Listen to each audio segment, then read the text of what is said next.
En el marco de estos días que se conmemoran el activismo contra la violencia de género y en conmemoración del Día Internacional de las Personas con Discapacidad, a celebrarse el 3 de diciembre, este conversatorio tiene por objeto abrir un espacio de diálogo de carácter interdisciplinario sobre los retos actuales en la atención, inclusión y reconocimiento de los derechos de las personas con discapacidad y de la población LGBT+.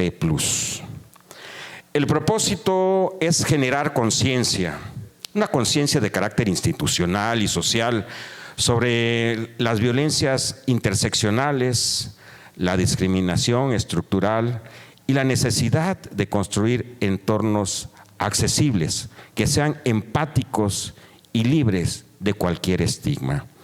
Les damos la más cordial bienvenida y antes de iniciar el evento saludamos afectuosamente a la licenciada Sandra Ortiz Martínez en representación del rector de la Universidad Pedagógica Veracruzana.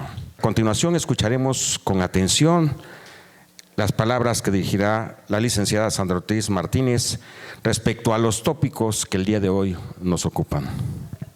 Muy buenos días a todos y todas. Yo solo tomo la palabra un momento para, antes que otra cosa, disculpar al maestro Mario Salomón Martínez Reséndiz, rector de la universidad, que tiene algunos imprevistos en su agenda y no ha podido hacer esta inauguración.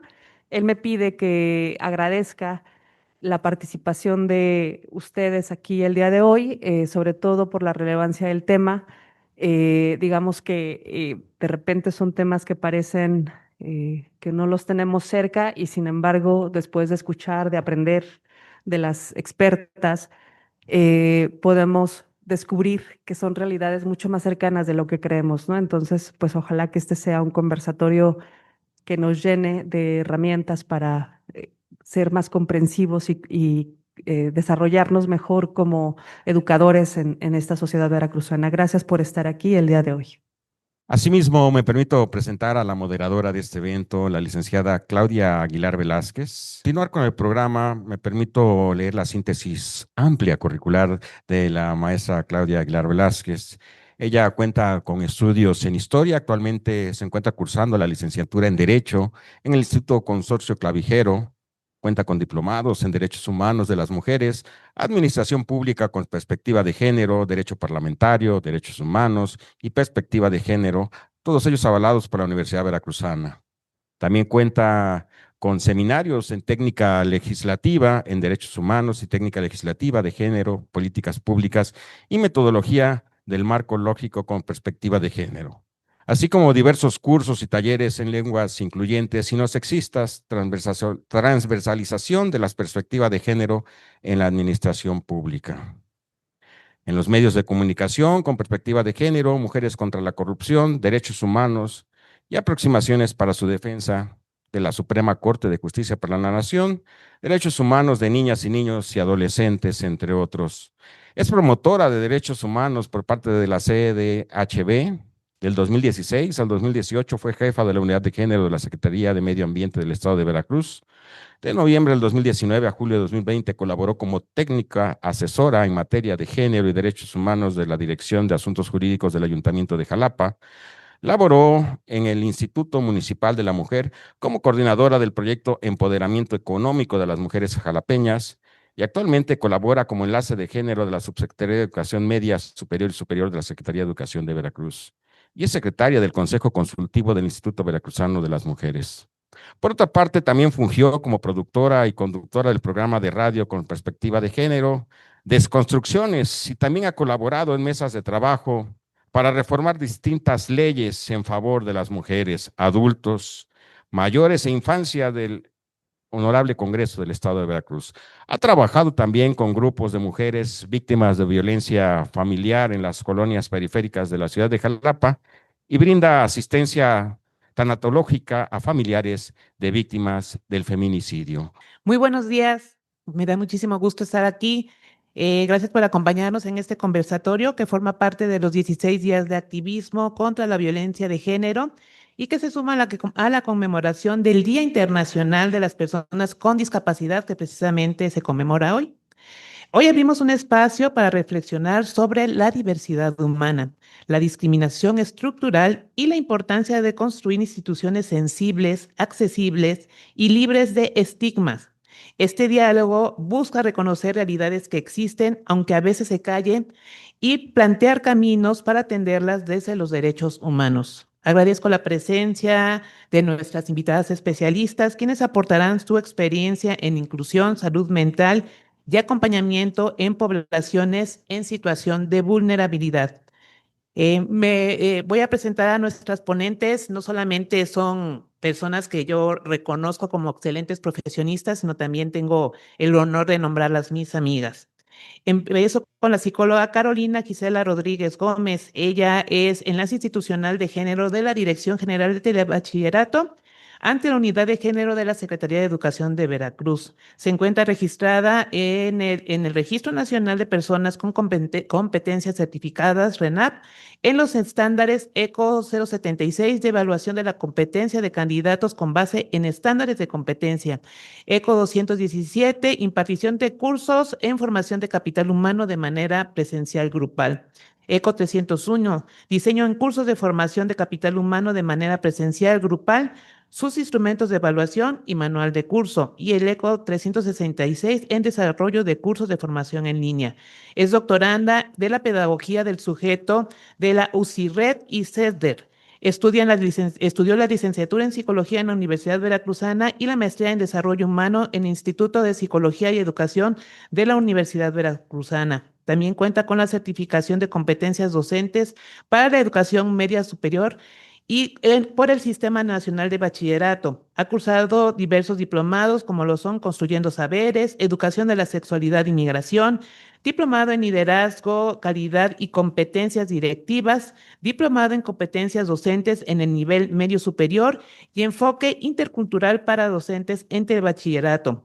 Ha capacitado diversas temáticas a distintas poblaciones como son salud sexual y reproductiva, prevención de adicciones, desarrollo humano, inclusión, habilidades para la vida, interculturalidad, perspectiva de género, prevención de la violencia, resiliencia, habilidades socioemocionales, derechos de las niñas, niños y adolescentes y derechos humanos de los cuales actualmente es promotora acreditada.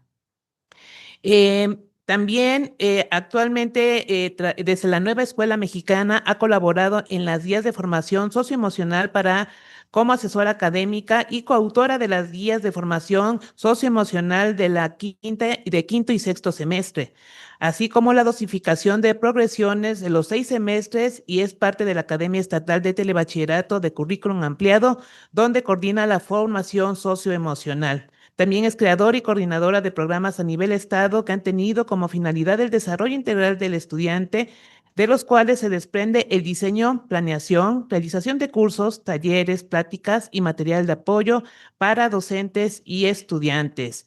Y bueno, también ha sido docente frente a grupo en educación media superior, tutora en línea en la Universidad Veracruzana, facilitadora del Departamento de Evaluación y Desarrollo del Personal de la Universidad Veracruzana y subdirectora académica del Instituto de Protección Humanitaria, para quien pido un fuerte aplauso.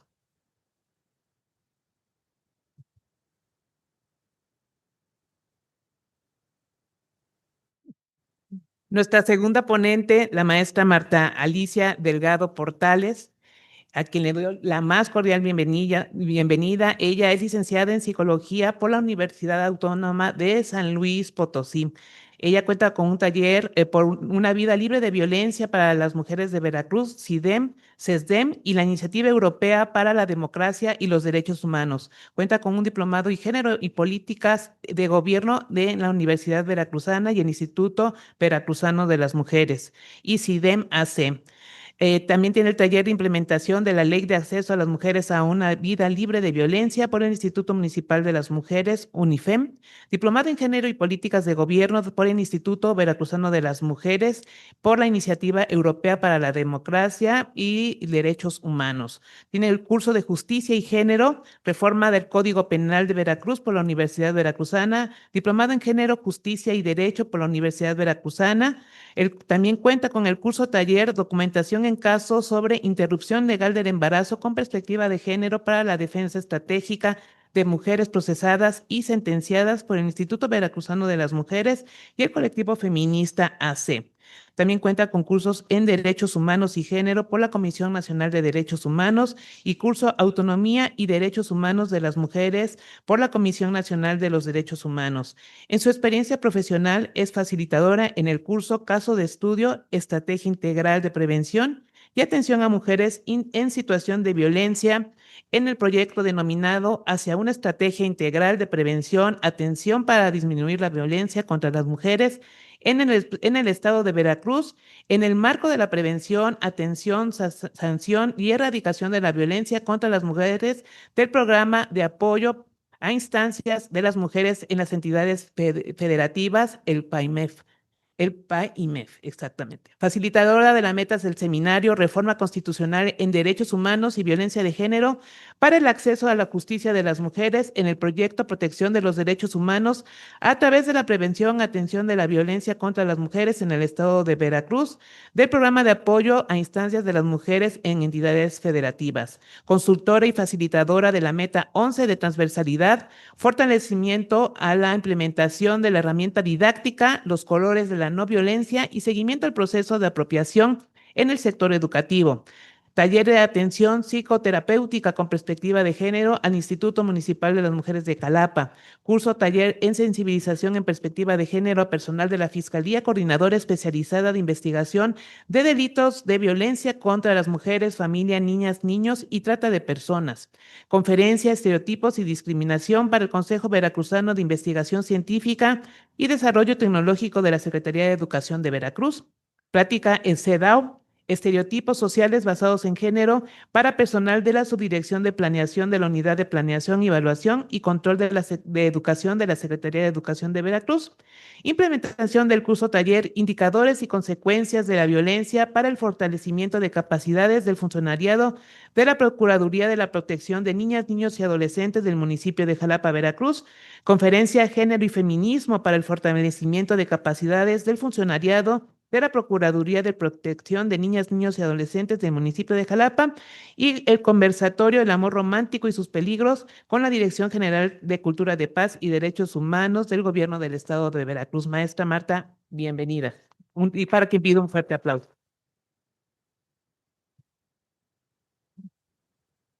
Y bueno, nuestra tercera ponente, la maestra Diana Martínez Cadena, ella es de casa y bueno, es licenciada en Derecho por la Universidad Veracruzana, maestría en formación de profesores de educación básica por la Universidad Pedagógica Veracruzana.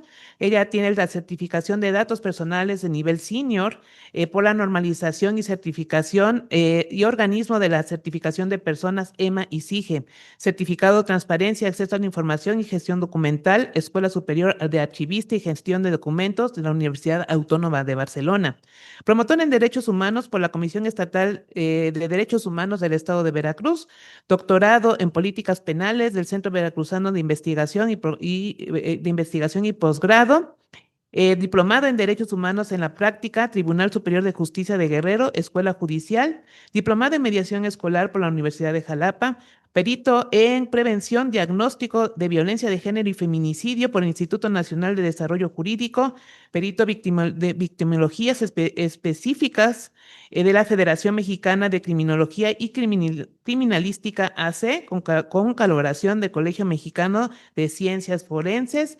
Y bueno, quiero que le brindemos un gran aplauso porque ella es también su enlace de género y está haciendo un excelente trabajo. Muchísimas gracias.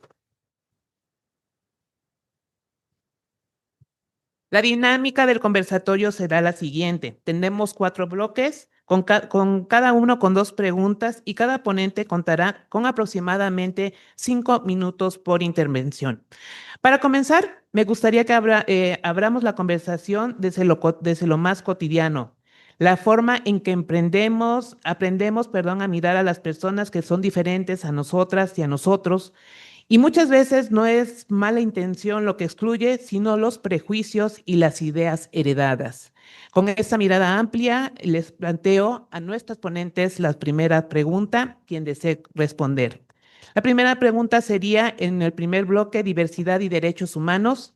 ¿Cómo influyen los estereotipos y prejuicios sociales en la forma en que tratamos a personas con identidades o condiciones que no conocemos bien, como como la discapacidad, la diversidad sexual?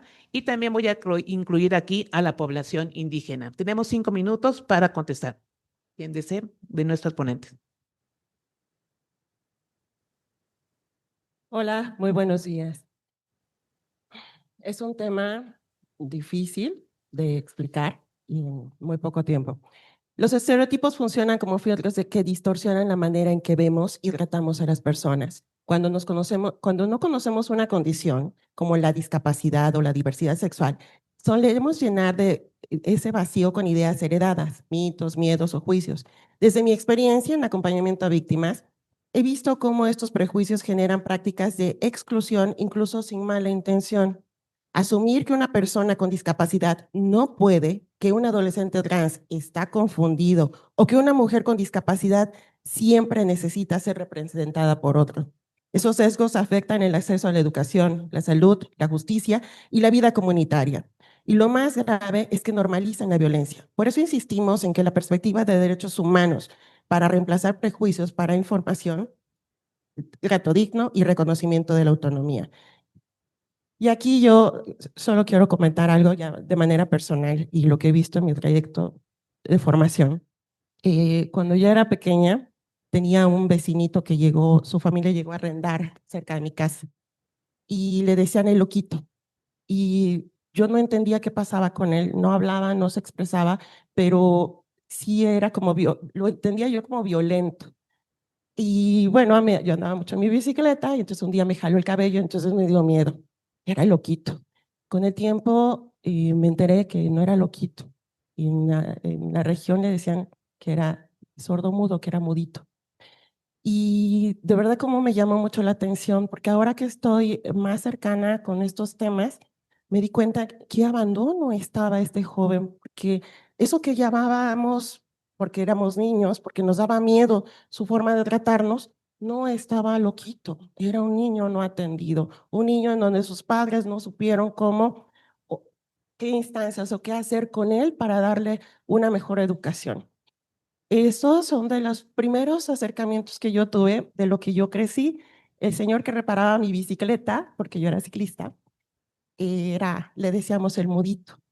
Y curiosamente ya entendíamos cómo le decía, mi bicicleta se ponchó y yo con mis señas, pues ya me reparaba mi bici y me seguía, ¿no? Pero era el mudito. Y no son muditos, era sordo. Y no sabía lengua de señas. Pero era una población rural. Y si así padres de familia vivían en eso, bueno, tantos casos, mi mamá comentaba que llegó a la región de Zempoala, venía de la ciudad, y de pronto se corría el rumor de los duendes y chaneques, ¿no? Y en una madrugada despierta y ve a una niña asomándose entre la hierba y le dio mucho miedo. Y resultó que era una niña que era de estatura de talla baja, pero que en aquel entonces decíamos enanitos. Entonces se asomaba a escondidas de la mamá porque la tenían escondida, porque les daba vergüenza a la familia mostrar que tenían una niña en esa condición. Poco a poco, con el tiempo, esa niña fue queriendo conocer el mundo y fue empezando a salir y ahora, bueno, es una mujer, es una señora que ha tenido incluso cargos en el ayuntamiento en donde está, pero de verdad que al principio costó mucho trabajo a la familia. Y esos casos que yo viví desde pequeña fue lo que empezamos a observar. Marcela Lagarde y otras estudiantes, filósofas, señalan que por eso es importante ponernos las gafas, porque luego cuando no conocemos o en nuestra familia no tenemos un caso de una situación de diversidad sexual, de discapacidad, qué sé yo, no somos empáticos, no somos sensibles y generamos precisamente este tipo de estereotipos porque no conocemos y como no conocemos nos puede asustar o no comprendemos cómo actuar. Por eso es tan importante informarnos y lamentablemente nos informamos cuando tenemos una situación, cuando yo misma caí en una situación de discapacidad y veo que mis calles no son viables para mí, que transito con mucha dificultad y que corro riesgo en cada paso que doy, ¿no? Cuando los accesos me impiden desplazarme de una manera autónoma. Cuando veo la dificultad de llevar una silla de ruedas a mi familiar, que luego uno no cree que una rampita mal hecha puede generar tanto obstáculo. Es por eso que necesitamos hablar de esos temas y seguirlos atendiendo. Muchas gracias. Muchísimas gracias, maestra Adriana. Algunas de nuestras ponentes, por favor, gracias. Buenos días, es un gusto estar aquí acompañada con estas amigas y con ustedes para hablar sobre cómo influyen los estereotipos y prejuicios. Yo les preguntaría, ¿quién tiene una persona que sea idéntica a ustedes aquí o en el mundo? Nadie, ¿verdad? Entonces ahí está la diversidad, ahí está la riqueza. Desde que asumimos que las otras, los otros y los otros, no hay uno igual. Entonces, a partir de esta diversidad y riqueza, tenemos que reflexionar de dónde parten los estereotipos y los prejuicios. Es decir, nuestro pensamiento ha sido colonizado por estereotipos. ¿Quién creció viendo princesas? Levanten la mano. ¿Quién conoce a las princesas de Disney? ¿A las brujas de Disney? Bueno, entonces, a partir de este colonizamiento del pensamiento, ¿no? A través de las princesas, ¿cómo son las princesas? Sumisas. ¿Qué otras características físicas tienen las princesas? Bonitas, pero ¿bajo qué principios ¿no? De ser bonito, ¿no? Un bonito asociado a la blanquitud, ¿no? Un bonito asociado a la delgadez, un bonito asociado a la adolescencia, porque son princesas adolescentes, no son princesas adultas. Es decir, todo lo que en nuestro pensamiento, porque yo crecí viendo princesas, aprendiéndome en los cuentos de las princesas, y entonces a partir de todos estos estereotipos de princesas, pero también de príncipes. A ver, los compañeros hombres, los príncipes, ¿cómo son? Fuertes. ¿Y cómo son también guapos? ¿Desde qué parámetro de la guapura, no? ¿No? Son valientes, por ahí escuché, ¿no? O sea, es decir, fuimos creciendo con estos estereotipos, pero aquí viene la parte interesante. ¿Quiénes son las villanas, villanos y brujas de los cuentos? ¿Qué características físicas tienen? Feos, ¿bajo qué parámetro de fealdad? ¿No? ¿Quién lo dice? Es decir, o son extremadamente delgados o extremadamente con sobrepeso, ¿no? Diferencias. Es decir, si ustedes traen a la mente una bruja, un villano, una villana, ¿cuáles son las características? ¿Tiene una piel rozagante? Palidez, ¿no? No le da el sol, está oculto, granos. Es decir, todos estos estereotipos han permeado nuestras vidas a través de esta colonización de nuestro pensamiento y de tener miedo a la diversidad. Si soy pálida, no estoy cumpliendo un estereotipo. Si tengo sobrepeso, tampoco, ¿sí? Entonces, esto que les estoy comentando es algo que estamos trabajando mucho en telebachillerato y se llama Feria de Talleres, didáctica de la perspectiva de género, ¿sí? Es una manera de ir, como decía Adriana, poniendo estos lentes, ¿no? De la reflexión, de visibilizar estas desigualdades y reflexionar sobre los estereotipos bajo los que crecimos y que todavía están acá. ¿Por qué? Porque cuando nos maquillamos, ¿cuáles son los consejos del maquillaje? Puedes poner 2 tonos abajo de tu piel. ¿Para qué? ¿Para cumplir con qué? ¿Para ser aceptada? ¿sí? Entonces es este miedo a ser diverso, en donde no puedo ser yo porque tengo que cumplir con estos estereotipos. Entonces, este es el trabajo que hacemos con el estudiantado, ir partiendo de esta reflexión a través de los estereotipos. ¿Y qué ha surgido? Cuando empezamos a ver las características de las brujas, ¿no? Y cómo ven a las brujas de Disney, empezamos a ir más allá, ¿no? De reflexionar en aquello que pasó, ¿no? En Europa, cuando se quemaban a las brujas, los primeros feminicidios. ¿Por qué? Porque eran mujeres diferentes, porque eran mujeres con conocimientos, porque eran parteras, porque sabían. Y entonces, ¿qué pasó con este saber?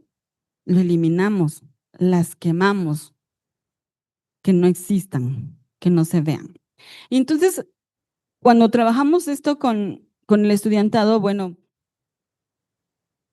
hubo un punto de ruptura, de quiebre, de moverme a mí, porque yo les pregunto, voy a decir el lugar, no voy a decir quién era la persona, porque además el nombre, yo creo por todo lo que movió en mí, no lo recuerdo. Pero cuando les pregunto, ¿todavía seguimos quemando a las brujas? Sí, claro. Y se para alguien, un joven de la comunidad LGBTIQ+, y se para y me dice, sí, maestra, nos siguen quemando porque somos diferentes, porque no nos quieren, porque no nos aceptan, porque creen que hacemos daño. Se me vuelve a enchinar la piel. Y es a partir de donde yo cuestiono también mucho de mi actividad, de mi quehacer, ¿no? Inclusive mi trabajo en la crianza del conocimiento, que es, bueno, tesis del doctorado, estoy trabajando, ¿no? Es como estas miradas que no vemos y como estos gritos ahogados, porque es un grito ahogado lo que, o sea, en ese momento hasta que no salió, no era grito, pero cuando me dice, si nos queman, es un grito que emerge y un grito que ahora me hace responsable, como lo dice Holloway. Es decir, no puedo provocar el grito sin asumir esta responsabilidad, por eso ahora correspondo a esto, ¿no? A seguir trabajando con estos gritos que tenemos ahogados, porque no solo fue él con este grito, ahora han sido muchos otros gritos, ¿no? Por ejemplo, en Chicontepec, al trabajar el tema, ok, bueno, continúo más adelante, pero bueno, ya no de Chicontepec. Bueno, estos gritos ahogados de Chicontepec, por ejemplo, fueron, ya basta por criticarme por mi peso. Ya basta por criticarme por mi color de piel. Ya basta, mi religión me ahoga, ¿sí? Ya basta. Nada más decían ya basta. Es decir, hay algo ahí que ni siquiera se atrevieron a reconocer, pero es un grito que seguramente muchas de nosotros y muchos hombres y muchas personas de la diversidad, personas, hombres y mujeres indígenas, tienen ahogado. Bueno, gracias. Muchísimas gracias, maestra. Pero, bueno, ¿ya? Ya se escucha, gracias. Maestra Marta, ¿quiere contestar también esta pregunta? Ay, sí me quema. Mire, yo quisiera darle una visión distinta. Nosotras nos enseñaron a todas y a todos a pensar en binario, ¿no? El bien y el mal, el blanco y el negro, el alma y el cuerpo, lo bueno y lo malo, y va. Y eso tuvo muchas consecuencias, tiene consecuencias. Nosotras,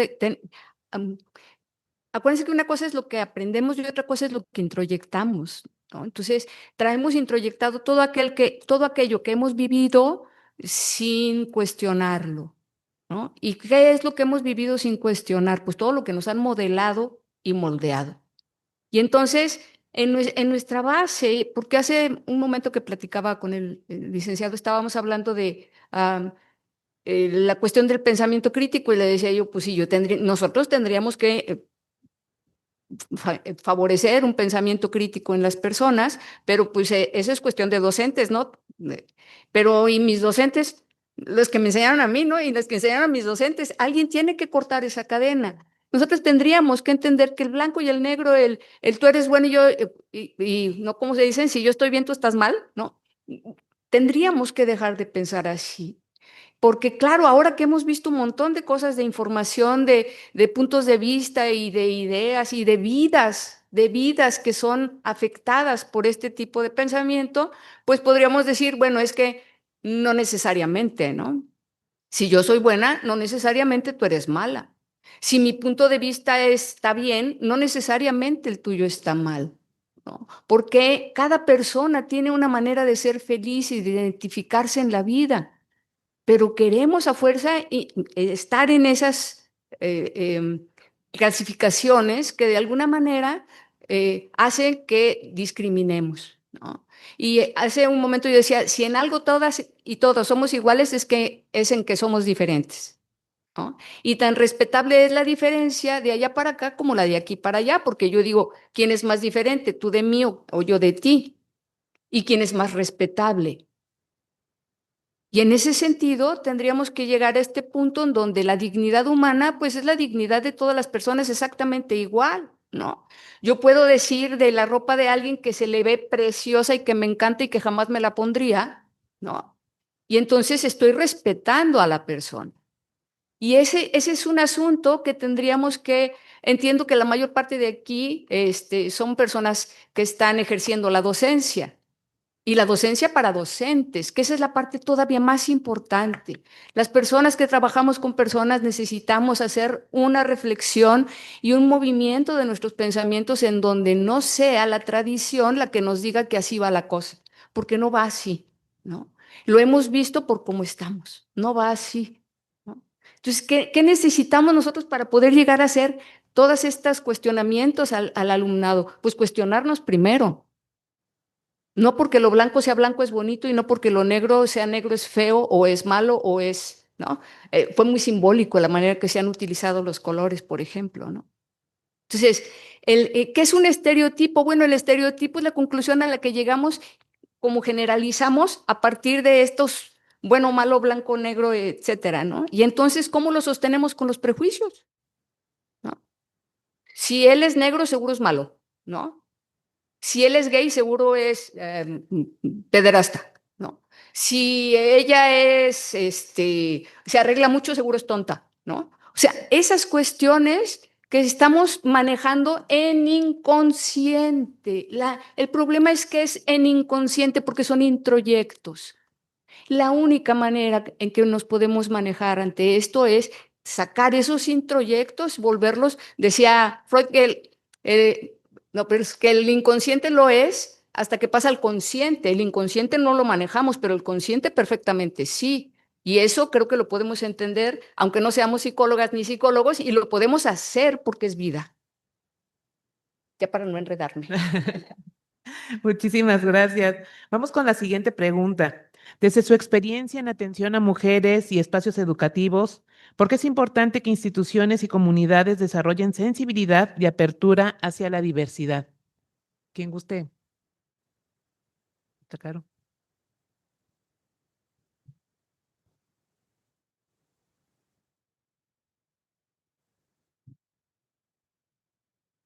Bueno,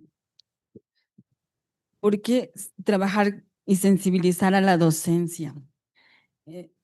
Hay una preocupación de la docencia sobre cómo actuar bajo el marco de los derechos humanos, ¿no? Es decir, por todo lo que ha sucedido con la docencia, lo que se hace y lo que no se hace, dicen, ahora estamos en el ojo del huracán porque somos vigilados por los derechos humanos y cómo saber si estoy actuando dentro del marco. Bueno, básicamente hay algo que les hago mucho hincapié es el, el principio fundamental y derecho base de los derechos humanos es la dignidad, ¿no?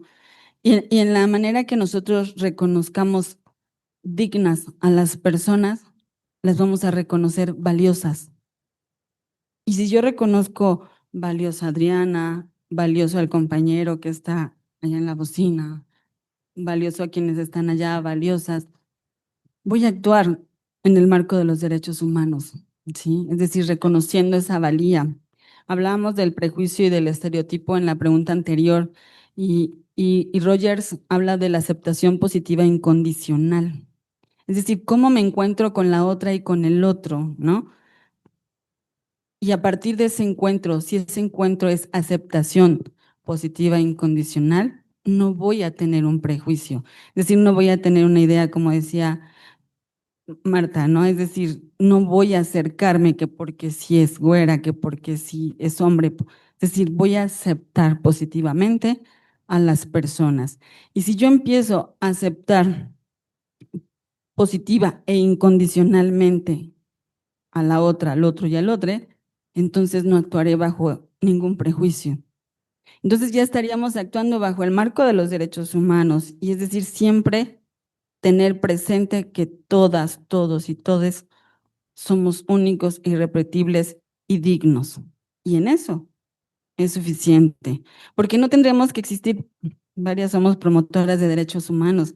¿Qué razón tendría de que existieran tantas promotoras de derechos humanos si como personas actuáramos bajo el principio de reconocer la valía de cada una de las personas con las que convivimos? No habría guerras, no habría nada, no habría derechos humanos, ¿no? Entonces, es a partir de de este principio, ¿no? Que trabajamos los derechos humanos en telebachillerato, el trabajo del buen trato, del bien tratar y del bien tratarme con el estudiantado. Entonces, básicamente, esta sensibilización es muy importante y más allá de una capacitación, es ética, ¿no? Es una ética diaria de si voy a hacer algo, reflexiono, esto me gustaría recibir a mí y ahí a lo mejor paro, ¿no? Esto violenta al otro, violenta a la otra, marca la diferencia y entonces ahí me puedo parar.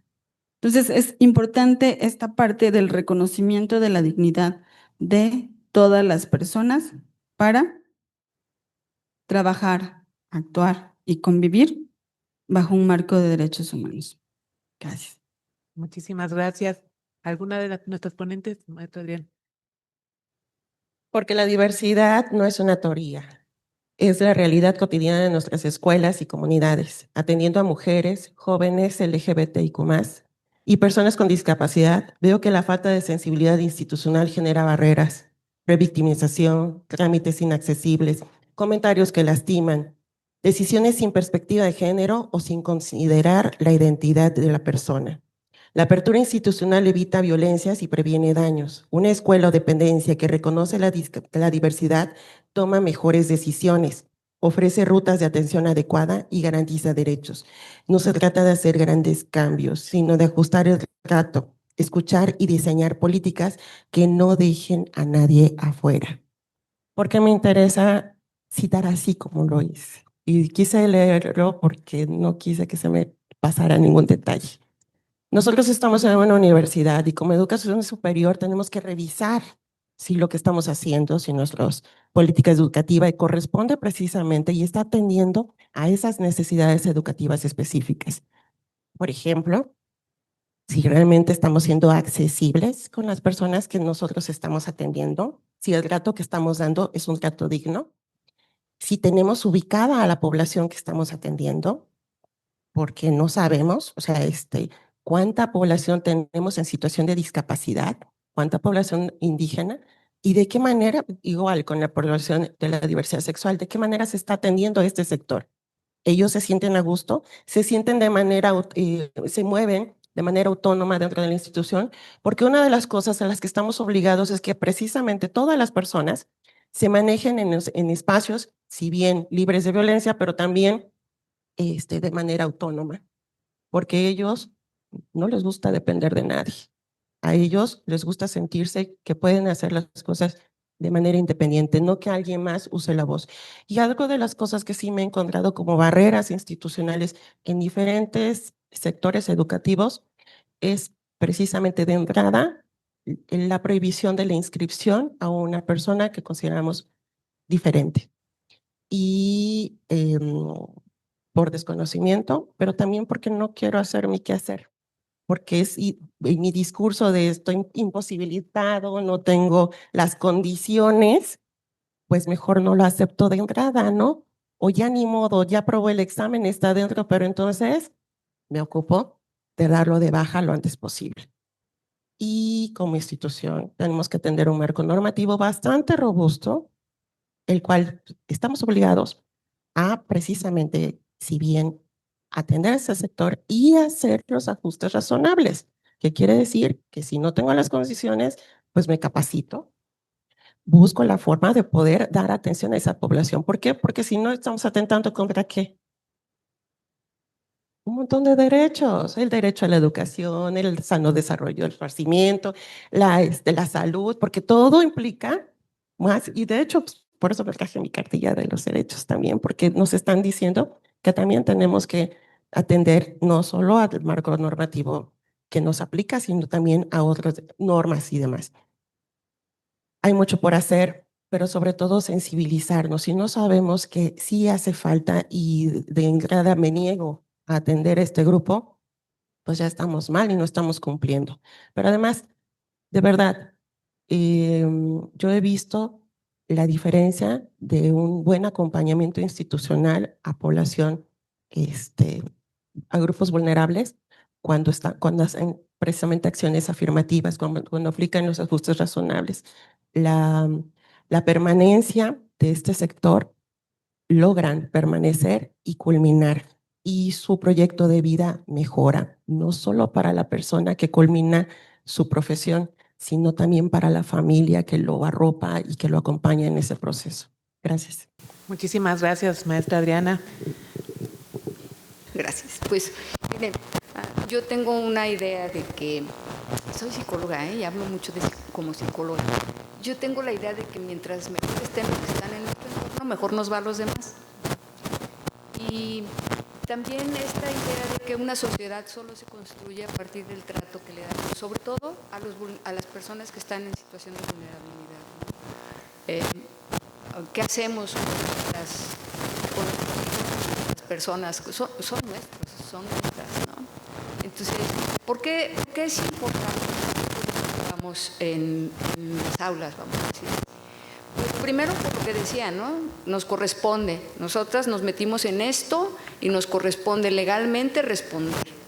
Lo ideal sería, fíjense, yo trabajo en educación especial y en educación especial todo el año se pueden inscribir niñas y niños con discapacidad. No hay fecha porque esa es una acción afirmativa. Entonces, ¿qué es lo que pasa con toda esta situación? Bueno, la primera les decía yo por la cuestión del marco legal, que tenemos que responder, eso nos corresponde, nos guste o no, incurrimos en responsabilidad. Lo ideal, ¿qué sería? Pues que tuviéramos esa sensibilización de la que nos hablaban ahorita. Porque ustedes no me dejan mentir, cuando alguien tiene bien asimilado un concepto, es más, les voy a decir de otra manera. Cuando alguien está bien convencido de un producto, lo vende. Cuando no está convencido de ese producto, pues ahí como que le hace, pero no lo vende, ¿no? Entonces, cuando yo estoy convencida de un valor, de una idea, de una emoción, yo la puedo poner al frente. A mí me gusta mucho cuando veo a las personas imaginarme cómo le habrá ido en la primaria, ¿no? Porque, pues si fue bien traviesa, todavía se le nota, ¿no?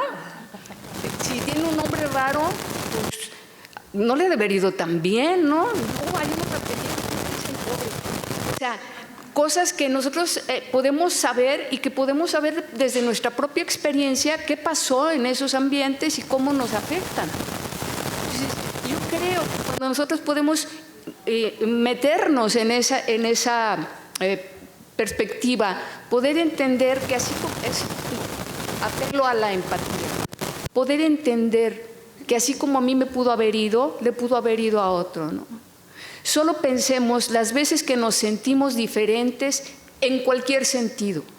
A la familia porque no queríamos sus tradiciones, en el salón de clase porque yo no llevaba el suéter que correspondía, o porque no tenía el libro que habían dicho, o porque mis zapatos no eran de buena marca como los de otros. Acuérdense cómo nos sentimos en el momento en que nos sentimos diferentes, ni siquiera cómo nos trataron, cómo lo asimilamos, cómo nos sentimos, y eso habilitó que nos trataran como nos trataron. Lo peor es que luego tratamos a otros igual. Entonces, yo creo que una parte importantísima para docentes y para alumnado es ir entendiendo, irnos haciendo empáticos y empáticas desde la vivencia personal, desde el cuestionamiento personal, con la certeza de que mientras mejor estén las personas que están en nuestro entorno, mejor nos irá a las demás. Y entonces, claro, buscaremos la manera de que las políticas públicas vayan siendo en función de lograr estas cosas. O sea, yo estoy hablando del ultimitititito escalón, pero faltan todos los otros escalones. Muchos ya están puestos ahí, compañeras y compañeros. Ya está puesto en la Constitución los derechos humanos. Y los derechos humanos son para todas y todos los humanos, no nada más para los que yo quiero considerar humanos, ¿eh? Porque luego decían, no, eso no, ese ni humano es. No, pensé, ¿no? Entonces, ese punto creo que lo tenemos que ir reflexionando y luego pasarlo a la práctica. Muchísimas gracias. Yo solamente les diría, muchas veces, desde acá, ¿va? Sí, gracias. Muchas veces ni siquiera conocemos nuestra Constitución y como funcionariado público, si bien a lo mejor tú como persona no está dentro de tus, no sé, tus valores, de tu empatía, como funcionariado público estamos obligados. Muchas veces ni siquiera conocemos nuestro artículo 1 constitucional, nuestro artículo 3 constitucional y pues por supuesto nuestros derechos humanos tampoco, ¿no? Entonces, que este bloque sea esa invitación a conocer nuestro marco normativo y también nuestros derechos humanos, para que así como nosotros queremos que respeten nuestros derechos humanos, también empezar a respetar a los de los demás. Empezamos con el bloque 2 y bueno, ahora entraremos a un tema que suele estar presente, pero pocas veces se habla con claridad, las experiencias de las personas con discapacidad dentro de los espacios educativos o institucionales. Y aquí es importante reconocer que aunque no seamos especialistas en discapacidad, sí podemos identificar prácticas que lastiman o que excluyen sin darnos cuenta. Entonces, quedó bastante bien la introducción de alguna manera que hizo la maestra Marta y voy con la primera pregunta. ¿Cuáles son las prácticas más comunes que pueden generar exclusión, aunque no se hagan aparentemente con mala intención, hacia personas con discapacidad en espacios educativos o institucionales? Les dejo el micrófono. Hola. Algunas prácticas se repiten mucho y son más excluyentes, aunque no lo parezcan. Hablarle a la persona acompañante y no a la persona con discapacidad como si no tuviera voz. Eso es muy común. Cuando quieren hacer un trámite, a veces pues sí, se hacen acompañar de alguna persona, por lo general familiar, y cuando los estamos atendiendo, en lugar de atender a la persona, es a la otra. Eso es excluyente. Asumir incapacidad, dar menos tareas, no asignar responsabilidades o excluir de actividades para no hacerles batallar. Burocracia inaccesible. Los trámites solo en formatos digitales, sin lectura fácil, sin intérprete y sin ajustes razonables para caso de las personas sordas o con disminución visual. Lenguaje que infantiliza o dramatiza, como pobrecito, no puede, hay que protegerlo, es un angelito. Espacios no diseñados para todas las personas, desde salones sin rampas hasta documentos sin contraste ni adaptaciones. La exclusión nace del desconocimiento, por eso es la clave para capacitación continua y voluntad de escuchar. Hay un caso que me llegó y la verdad es que sí me movió mucho. Bueno, todos los casos no dejan de sorprenderme. Vino a mí una joven trans que quería cambio de nombre y sorda, trans, ¿no? Ella quería el cambio de nombre, pero ¿qué creen? Ella trabajaba mucho, tenía su propio negocito y el papá estaba muy contento porque el negocio mantenía a la familia y recibían pues, el apoyo, ¿no? Cuando ella quería cambiarse el nombre, el papá se opuso y le dijo que ella estaba bajo su tutela, ¿no? Porque él firmaba, ya tenía más de 30 años. Y no le permitían cambiarse de nombre el papá porque llevaba el nombre de su abuelo. Y entonces había un tema ahí, no solo de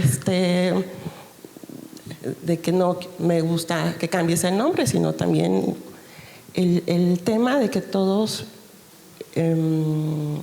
lo que hacemos con las parejas, proyectamos, ¿no? Cuando queremos que algo sea, ya se me fue. Como una proyección. Se me fue el término. Muchas veces nosotros idealizamos cosas, ¿no? Entonces, idealizamos y a las personas generamos nuestras propias expectativas. Esa es la palabra, expectativas, ¿no? Entonces, justo de acuerdo a nuestras expectativas, pues cuando estamos, nuestros bebés están en el vientre, nosotros ya estamos haciendo la expectativa de que va a ser el abogado y va a ser el que lleve el rancho de la familia y ya le estamos dando la carga. Y ya se nos acaba el tiempo, ¿no? Pero entonces, justo cuando no se cumplen las expectativas, ¿qué pasa? Se da otro tipo de situaciones dentro de la familia. Y eso es algo que también entre el sector de discapacidad se da mucho. La violencia surge más en el núcleo familiar. Y por eso es importante visibilizarla. Ese sector vulnerable es más vulnerable precisamente en el lugar que debería de ser más seguro para la persona, en la familia.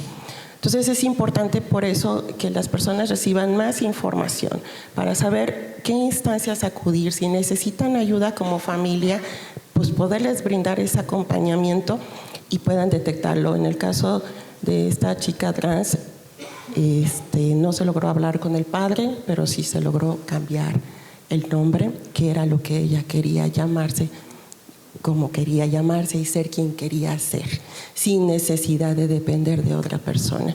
Pero incluso, por eso quería comentar este tema, a veces en la misma familia encontramos nuestras propias barreras.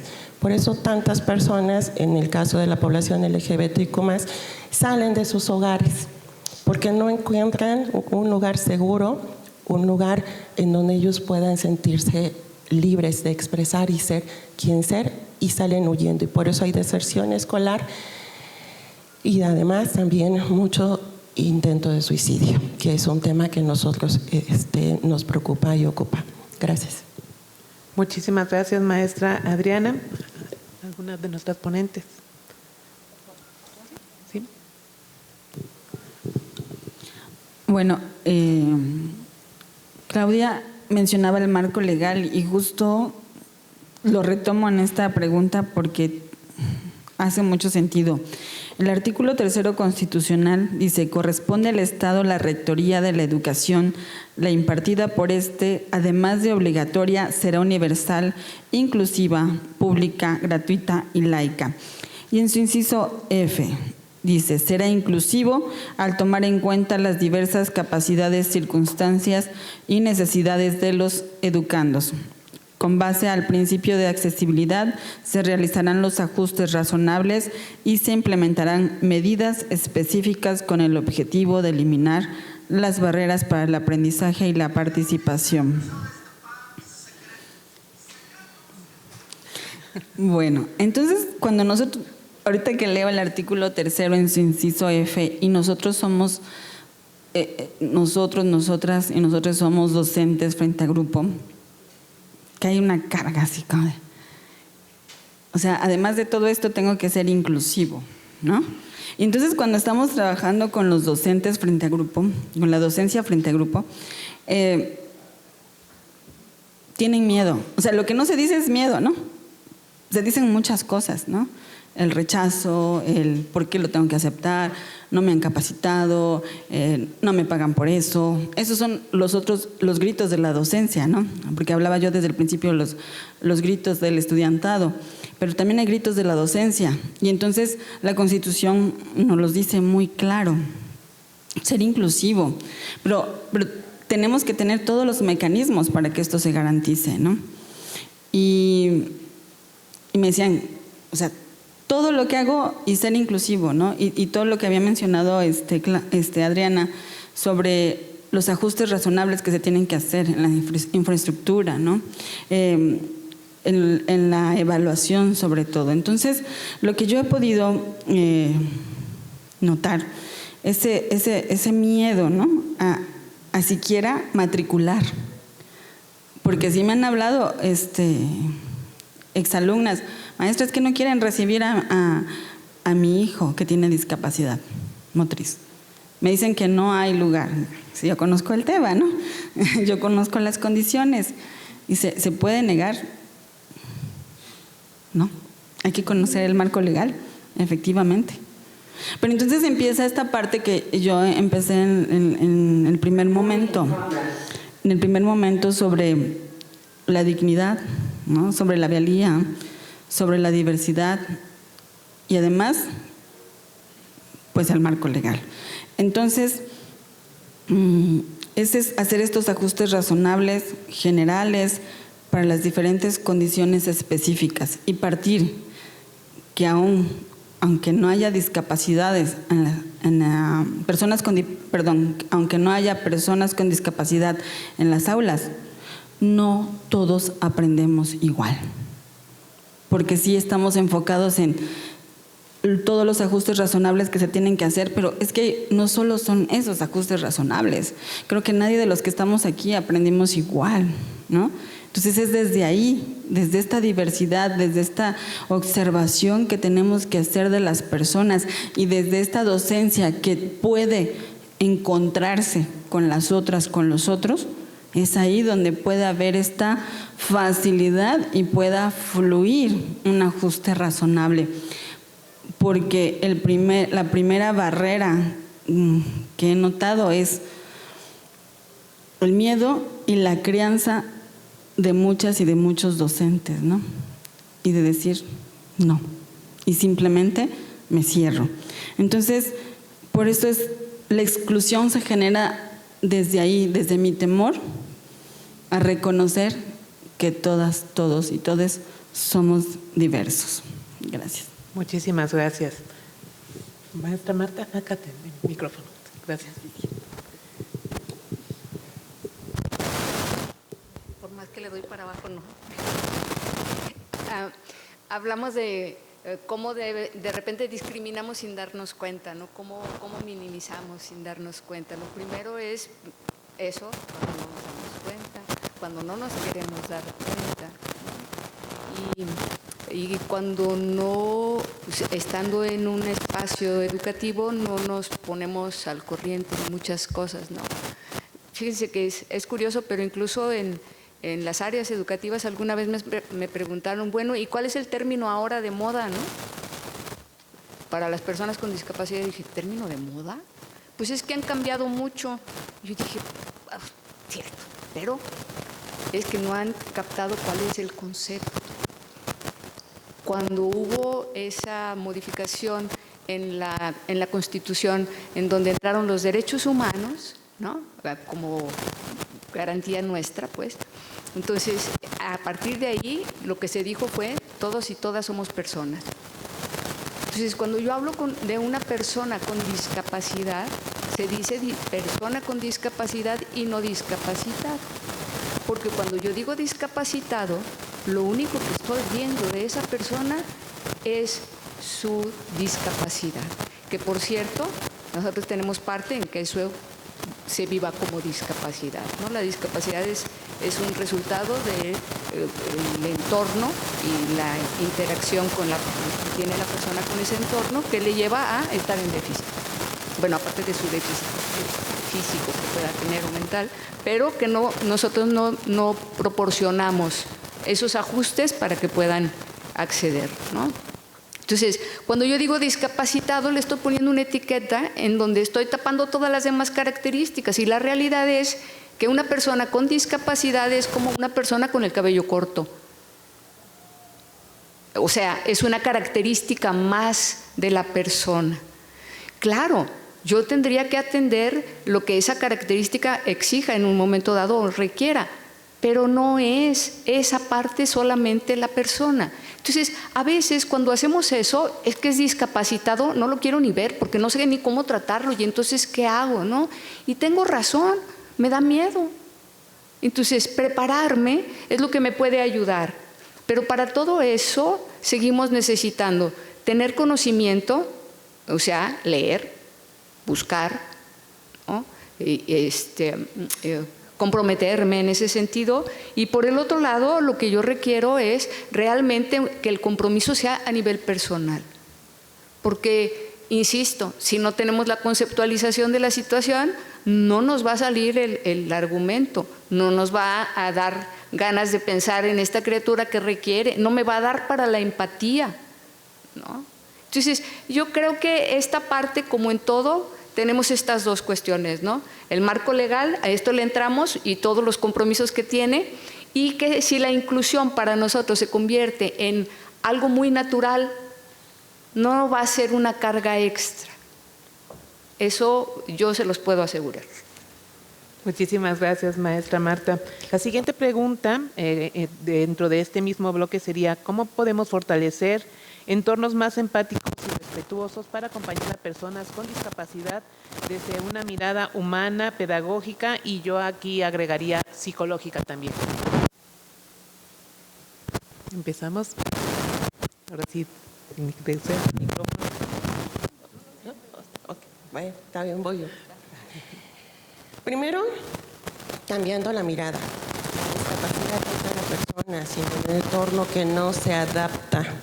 Cuando entendemos eso, dejamos de pensar en ayuda y empezamos a pensar en ajustes razonables, accesibilidad y autonomía. También es fundamental preguntar a la persona qué necesita, no asumirlo. Si yo no… A ver, es que sería difícil que tú sepas cuál es mi necesidad si no estás en mis zapatos. Entonces, mejor le pregunto a la persona cómo lo puedo apoyar, qué es lo que necesita para que ella pueda desplazarse de una manera autónoma dentro del espacio en el que esté. Garantizar accesos, información en formatos adecuados, materiales accesibles, intérpretes e infraestructura segura. Capacitar a docentes y personal administrativo en trato digno y derechos humanos. Modelar el respeto y cómo lenguaje inclusivo, interacción directa, escucha activa. Un entorno empático es aquel donde la persona se siente vista, no etiquetada. No solo, a mí no me gusta nada más contar las cosas como negativas de las situaciones. Yo les quiero compartir una experiencia que me compartió una joven trans, egresada de una técnica, que también quería cambio de nombre. Y quería empezar la universidad, pero quería ya empezar la universidad con esa nueva persona que quería dar a conocer y ser, ¿no? ¿Qué hicieron? La mamá le dio todo el apoyo a esta persona y lo primero que hizo, ella ya quería ir vestida a su secundaria como se autopercibía, ¿no? Entonces la mamá hizo un escrito al director que si podía daba autorización de ir vestida como quería, obvio ya con falda y todo. El director le dijo que sí, sin problema. Entonces fue vestida, no hubo ninguna situación que la violentara, se pudo desplazar en todo ese proceso de su escolaridad de manera tranquila, en un ambiente libre de violencia. A mí me llamó la atención porque cuando me canalizaron a esta persona, me dijeron, no sabes, es muy querida por las docentes, por los docentes, buen promedio. Entonces me la mandaron como ya con buenas recomendaciones, ¿no? Cuando la conozco, yo siempre pregunto, ¿cómo estás? ¿Cómo lo has vivido, no? Porque sí me interesa saber cuál fue su trato escolar y sobre todo de un trato como asertivo, ¿no? Y me dijo, bien. Dice, no fue difícil, pero le dije, bueno, ¿y los maestros a la hora de nombrarte, cómo te nombraban? Bueno, yo les pedí que me nombraran María y sí, sin problema. Cuando algún maestro tenía alguna situación, me decía por mi apellido y no pasaba nada. Yo tampoco me incomodaba, ¿no? Estaba bien, lo aceptaba. pero ella pasó su proceso escolar bastante tranquila, bastante contenta. Yo investigué y dije, bueno, ¿qué hubo atrás de todo eso? Porque para que alguien hiciera ese proceso sin ningún tipo de violencia, ¿qué hubo atrás en esa institución? Pues hubo capacitación. Tuvo que estar el personal sensibilizado, capacitado, sus compañeros. O sea, hubo un proceso ahí de trabajo que logró precisamente que esta persona se sintiera bastante segura en ese espacio académico al que todos vamos a generar conocimiento. Entonces, son de las acciones afirmativas que vale la pena comentar y que como instituciones estamos obligados a atender. Muchas gracias. Muchísimas gracias. Maestra Carolina o maestra Marta.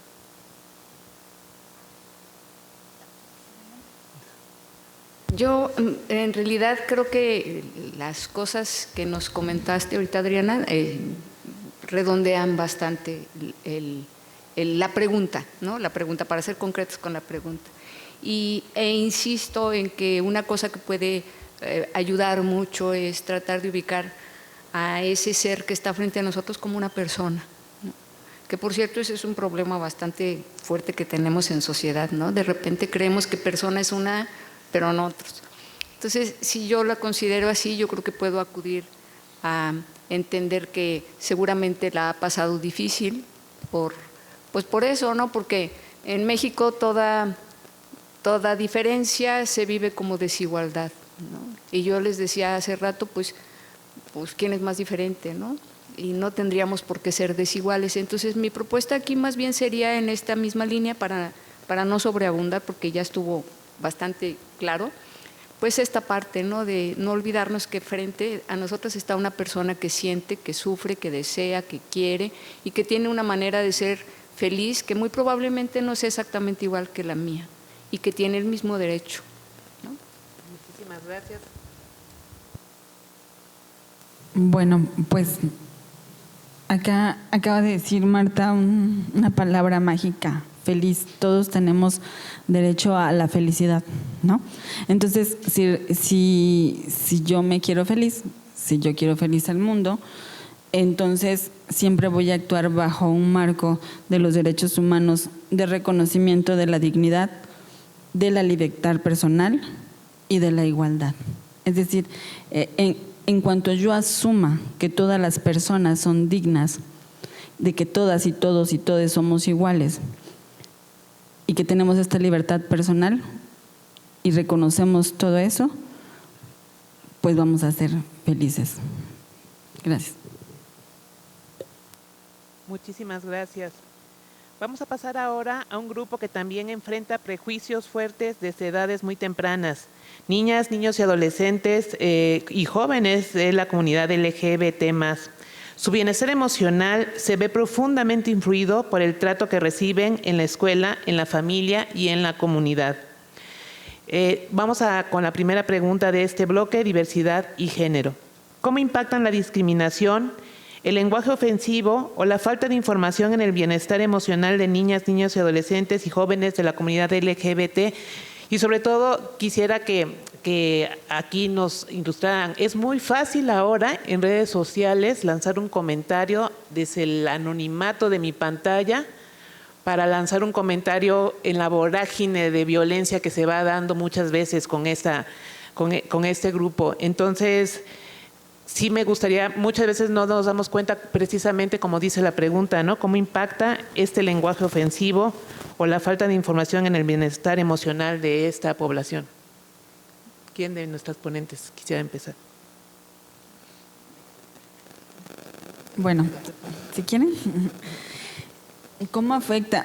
Cuando empecé a platicarles sobre si todavía quemaban a las brujas, no sé si han escuchado que hay muchos grupos de Facebook de quemados y quemadas, ¿no? En Teba es algo que estamos trabajando mucho, porque hay páginas quemados, por ejemplo, Jilotepec, quemados Tuxpan.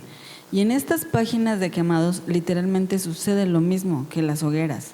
Es decir, queman a las mujeres, queman a las personas de la comunidad. Es decir, literalmente destruyen vidas a través de estas páginas de Facebook. Se han denunciado, aquí Clau nos ha acompañado en algunas, orientarnos cómo denunciar, pero pones atención a una y surge otra. Por esta violencia, estas violencias, ¿no?, que sufrimos ante el no reconocer que somos diversos y diversas, ¿no? Entonces, es un trabajo de sensibilización que también se está haciendo en telebachillerato, no solo con el estudiantado, sino también con la docencia. Para mí es bien preocupante hablar en el curso de Igualdad y Derechos Humanos, cuando de frente, directo y contundentemente me dicen, no, estoy de acuerdo, ¿no? Podemos no estar de acuerdo, pero hay un marco legal que como servidoras y servidores públicos, ¿no?, tenemos que atender. Entonces, pero es ahí lo más, para mí lo más delicado, ¿no?, que desde la docencia haya esta resistencia, pero tiene que ver con otros muchos factores, ¿no?, de la historia personal, ¿sí?, emocionales. Pero bueno, impactan demasiado, porque cuando vamos a trabajar con el estudiantado y hablamos de estos temas, y los estudiantes de la comunidad, es un repliegue, ¿no?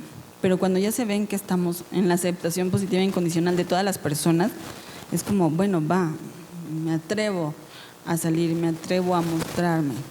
Y bueno, falta mucho, ¿no? Falta mucho porque se discrimina constantemente, ¿no?, a lo diferente, a la diversidad, pero a todo lo diferente, ¿no? Entonces, ante estos miedos que nos han sido impuestos, ¿no?, y de rechazo. Gracias. Muchísimas gracias, maestra Carolina. Hay acciones muy sencillas que cambian por completo la convivencia. Conocer el nombre elegido de niñas, niños y jóvenes trans en todos los espacios escolares. Capacitar al personal en diversidad sexual, violencia digital y prevención del acoso. Crear protocolos claros para atender quejas sin minimizar y sin revictimizar. Tener señaléctica inclusiva, daños neutros o accesibles y canales seguros de denuncia. Usar lenguaje respetuoso y evitar burlas normalizadas. Cuando una institución toma decisiones pequeñas pero consistentes, envía un mensaje claro: aquí todas las personas son dignas y nadie será discriminado. Bueno, aquí tengo un macabro, pero no es cierto. Estoy atendiendo un asunto. He estado observando mucho que sí hay precisamente en la falta de capacitación de las instituciones, no saben qué hacer para atender casos delicados en atención a la diversidad sexual. Y en el sector, por ejemplo, en la universidad, cuando una persona trans está pasando por un proceso de transición, no es un proceso sencillo. Sí se requiere de un acompañamiento psicológico, terapéutico, tiene que tener médicos, endocrinólogo, es todo un acompañamiento, pero además, no solo él, también la persona tiene que tener una atención psicológica. ¿Y qué creen? También la familia.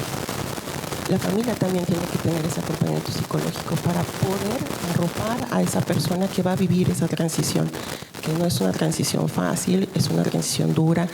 Nosotras, las mujeres, por ejemplo, lo vemos desde el lado hormonal, ¿no? Cuando estamos en un proceso hormonal, ¿qué nos pasa? Los cambios de ánimo, bueno, a veces estamos contentas y a veces estamos que nada nos está, ¿no? Nada nos cae bien. Bueno, ellos están jugando también con hormonas, ¿no? Y lamentablemente muchos de los procesos la llevan por la libre. ¿Por qué? Porque a veces no hay el acompañamiento de la familia, no hay un acompañamiento psicológico y médico. Entonces se automedican y ese proceso lo llevan en solitario. ¿Qué pasa? Que afecta mucho, y ahí las psicólogas me harán el fuerte de explicarlo, afecta mucho el aspecto emocional, el psicológico, el neurológico, y en muchos casos caen en depresión. Depresión, una, por no vivir lo que quieren realizar porque lo quieren revisar ya, quieren el cambio ya. Y ese cambio es gradual, tiene que ser gradual. ¿Y qué pasa? Bueno, porque lo comento así porque muchas veces ese tipo de personas las tenemos en nuestras instituciones y si no tenemos conocimiento y no sabemos cómo manejarlo, podemos incurrir en responsabilidad. Y, por ejemplo, si una persona en esa condición está en nuestra institución y nos está dando aviso, o incluso alguna persona que ya está pasando por un proceso de depresión y ya ha tenido intentos de suicidio, la institución y conocer instituciones que para no incurrir en responsabilidad por temor, por falta de información y capacitación, niegan el acceso escolar a esa persona o le piden que se dé de baja para evitar riesgos. ¿Y qué creen? ¿En qué incurren? Por supuesto que en responsabilidad, porque no le puedes pedir a la persona que se dé de baja. Y tienes que aplicar que los ajustes razonables para poder revisar qué puedes hacer como institución para que la persona pueda seguir su trayecto escolar, porque no podemos violentar su derecho a la educación y tampoco podemos atropellar su proyecto de vida, ¿no? Con una situación que está en ese momento en un proceso de tratamiento. Por eso es importante dar acompañamiento y evitar precisamente también la deserción escolar, que es la que como institución nos ocupa y nos preocupa. Entonces, ¿qué tenemos que hacer? Sí, los ajustes razonables. No podemos decir, es que no tenemos las bardas suficientes como para que la persona le impidamos que vaya a cometer alguna situación. No, perdón, no es por ahí. Infórmate, capacítate, observa qué personas tienes, y desde el inicio, desde que se están inscribiendo, observar cuál es la población a la que estás atendiendo para que te prepares como institución y darles precisamente las herramientas adecuadas para poder que su estancia en nuestra escuela, en nuestra institución, sea de manera libre, autónoma, respetuosa, digna, ¿no? Pero sobre todo que ellos se puedan mover en un ambiente seguro y autónomo. De verdad, es una situación muy delicada, lo veo muy seguido, directores que no quieren aceptar a población vulnerable porque no tienen ¿cómo le llaman? La infraestructura, no tienen el personal capacitado, perdón. No pueden ni deben, incurren en responsabilidad si no acuden. Y la verdad es que también falta también que la población se instruya un poco y se asesore jurídicamente, porque por eso también como institución debemos tener cuidado, porque si acuden con un abogado pues también nos puede caer. ¿Y qué creen también? Una rescisión laboral.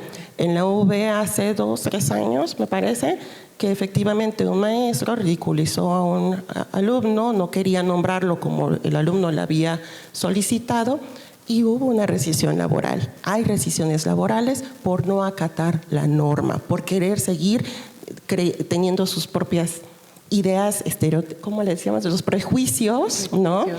Y entonces no se dan cuenta que somos servidores públicos y como servidores públicos tenemos que atender la norma y acatarla y que podemos incurrir en responsabilidades aún con desconocimiento de la misma. Muchas gracias. Muchísimas gracias, maestra Marta. Sí, ahorita te lo... Por favor. Bueno, a mí me impacta la pregunta, porque la pregunta es cómo impacta la discriminación, el lenguaje obsesivo, la falta de información en el bienestar emocional de niños y adolescentes LGBT+. Bueno, miren, en todas las personas, sabernos, sentirnos y creernos. Les decía yo que en la cultura, y eso lo vivimos, no nos lo dicen, en la cultura esta nuestra tan poco sana, ser diferente es ser desigual, ¿no? O sea, cada persona que tiene alguna diferencia es tratada de manera desigual por esa diferencia, ¿no? Si está en un grupo de más o menos iguales, lo que le resalta de diferente es lo que va a hacer que le traten diferente, que le traten desigual. Acuérdense, diferencia es variabilidad de nuestras características, desigualdad es valorativo, vales menos. Y ese sí es un problema enorme. Entonces, claro, ¿qué pasa? Que desde que somos pequeñas, estamos recibiendo todos esos mensajes y los introyectamos. Y acuérdense, la introyección es todo lo que entra al inconsciente directito y de todas maneras trabaja contra nosotros o a favor de nosotros. Pero comúnmente estamos hablando ahorita de situaciones difíciles que están en contra nuestra. Yo no necesito que me digan sucia, mala, fea, bla, bla, bla, porque yo ya entendí más o menos, bueno, ¿a qué edad creen que nos empezamos a sentir culpables? Nada más para que vean el impacto horroroso de eso. ¿A qué edad creen más o menos que empezamos a sentirnos culpables? ¿Perdón? ¿Con 2, 3 años? No, un poquito después, todavía no hay conceptos. Allí nos sentimos como fuera de lugar, pero culpables, cuando ya sabemos que hay cosas buenas y cosas malas. Fíjense, binariedad, poquito antes de los 5 años. A su edad réstenle esos 5 años y esa edad tenemos sintiéndonos culpables, ¿no? En introyecto. Yo no digo que todas andemos con la culpa por delante, pero en introyecto sí sabemos cuando hacemos algo que no corresponde, que no es aceptado, sí lo sentimos. Y entonces, claro, hay una niña o un niño que desde pequeño se siente diferente, se siente culpable. ¿Y qué pasa con la culpa? La culpa es horrible, es la emoción más asquerosa que hay, ¿no? ¿Y qué hace la culpa? ¿Con qué tratamos de quitarla? Y si no me castigan, me castigan. Por eso aceptamos humillaciones, malas palabras y cosas de esas que si no nos decimos solitas, ¿no?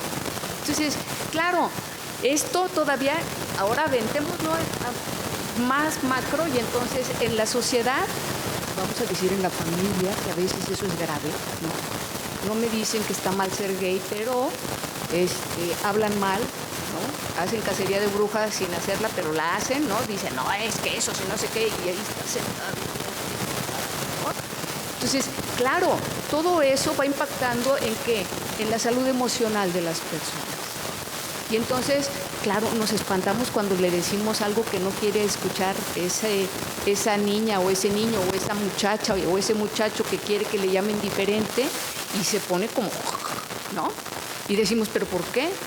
Trae una historia terrible. Todos esos insultos que les hemos dicho o que nos hemos dicho, se los dicen. Y entonces todo eso ha impactado en que, pues, en su autoestima, en su manera de manejarse, en su defensividad para con otras personas, muchas cosas. Por eso no es nada sencillo. Adriana dio así como elementos bien específicos para el aula, ¿no? Para cómo podemos ayudar con esta situación. Yo creo que necesitaríamos también tener en cuenta esto que yo les decía yo me los imagino a las personas en su primaria, cómo les habrá ido.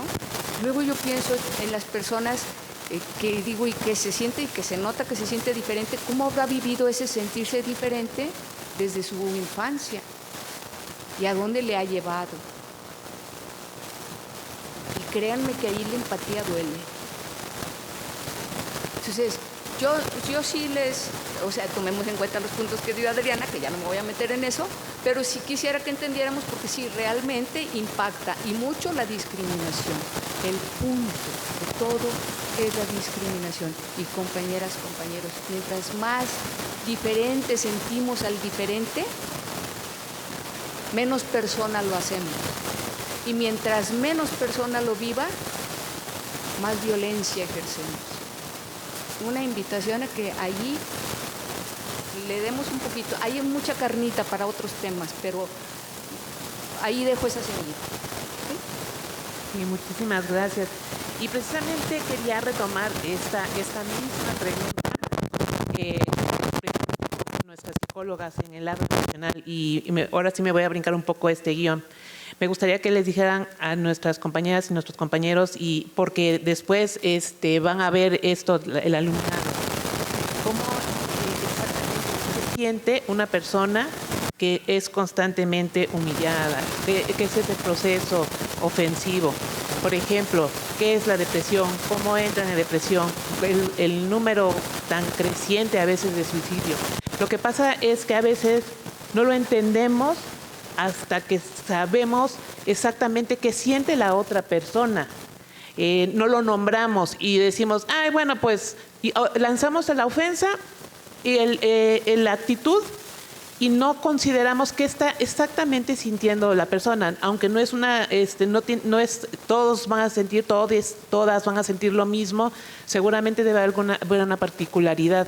Y yo creo que es importante que sepan qué está sintiendo la otra persona y cuáles son estas consecuencias psicológicas, emocionales, para que tengamos, a ver si en muchas personas entra un poco de empatía y decir, efectivamente, lo estoy lastimando. Entonces, maestra Adriana, maestra Carolina, maestra Marta, también Adriana, si quisieras abundar en estas especificaciones de este sentir. Fíjense, yo les comentaba que para sentirnos diferentes lo único que necesitamos es hacer recuento, ¿no?, de nuestras cosas. Yo les diría, necesitamos entender en aquellas cosas en las que nos sentimos diferentes en la familia, que no estuvimos de acuerdo, cuánta presión sentimos, cómo nos vivimos. Cuando nos hemos sentido diferentes en algún entorno, fíjense, yo estoy trabajando ahorita con varias personas que están fuera del país, viviendo en otro lado, trabajando y así. Y la sensación que tienen de no pertenencia, es terrible. Les baja mucho su seguridad personal. Ahora imagínense una criatura que no solo se sabe diferente, sino que aparte le han hecho sentir que es diferente, pero no solo diferente, sino que está mal, ¿no? Entonces, esa autoestima que de pequeñas nosotras no es tan auto porque no depende de nosotras, o sea, sí es lo que pensamos de nosotras, pero no depende de nosotros porque lo construimos a través de los otros hasta la adolescencia. Entonces lo construimos a través de los otros y como traemos este lastre, ¿no?, y yo les puedo decir de la discapacidad y de la diversidad sexual, ¿no?, cuando no somos exactamente igual que los demás, ¿no? Hay algo ahí que está siempre pudiendo. Y entonces, cuando las personas no tienen o no sienten los mismos derechos, porque acuérdense que todos nos manejamos con el merecimiento, ¿no? Ay, es que no me merezco. ¿Y quién lo decide, no? ¿Quién lo decide? Pero ahí lo traemos. Entonces, muchas veces todo eso evita que se sientan o nos sintamos todas estas personas con la posibilidad de acceder, ¿no?, a derechos, a libertad, a felicidad. Hay de dos sopas, compañeras y compañeros. O nos anulamos y nos acabamos, o lo peleamos. Y cuando yo lo quiero pelear, pero no tengo herramientas y no tengo el contexto para poder lograr algo, vuelve a haber de dos sopas. O me vuelvo violenta, defensiva, nada me llena, cuidado conmigo, ¿no?, afrentante. Si iba a venir vestida de mujer, vengo vestida de mujer, pero de mujer afrentante, vaya, ¿no? Y la otra es, cuando no logro esto, entonces lo que no explota, porque me enojo mucho, porque la impotencia da enojo, ¿no? Me enojo mucho, y cuando yo me enojo mucho, la impotencia no es el enojo que explota, ¿estamos de acuerdo? Es una emoción que tiene una energía que explota. La impotencia es una emoción que tiene una energía que se baja. Y cuando la energía se va hacia adentro, ¿qué creen que pasa? Me deprimo. Porque esa energía que se volvió adentro un agujero negro, se traga mis posibilidades. Y entonces ya no veo salida. Y la gente dice, ¿por qué no ves salida si hay tantas? Pues porque no, porque ya no hay salida, ¿no?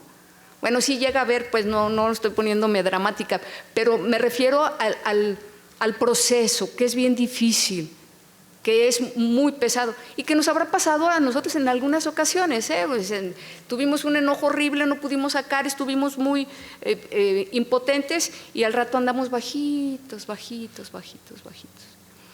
Pero en las edades en las que nos están ocurriendo estas situaciones es muy peligroso, porque es una edad de acciones, ¿no? O sea, adolescentes, sobre todo adolescentes, niñas, niños es un poquito más manejable, pero adolescentes son de acciones.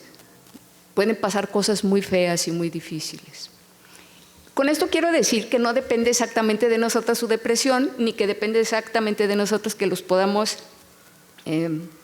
solucionar, pero sí podemos apoyar, pero sí podemos estar allí y podemos hacer la diferencia cuando a las personas se les trata como personas desde la empatía, desde el decir, entiendo cómo te sientes. Y no le digo, no tendrías que sentirte así, ¿no? ¿Yo quién soy? Si yo estuviera en su lugar, ¿cómo me sentiría? ¿Quién sabe, no? Entonces, ese punto en donde nosotros podemos entender que allá adentro pasan un montón de cosas que si yo me las planteo, digo, ay, sí, ¿cómo se vive eso? Allí es el punto donde podemos hacer la diferencia para las personas. La resiliencia a veces lo único que necesita es una mirada que te tome en cuenta, nada más. No sé si con... Sí. Muchísimas gracias, Caro. Bueno,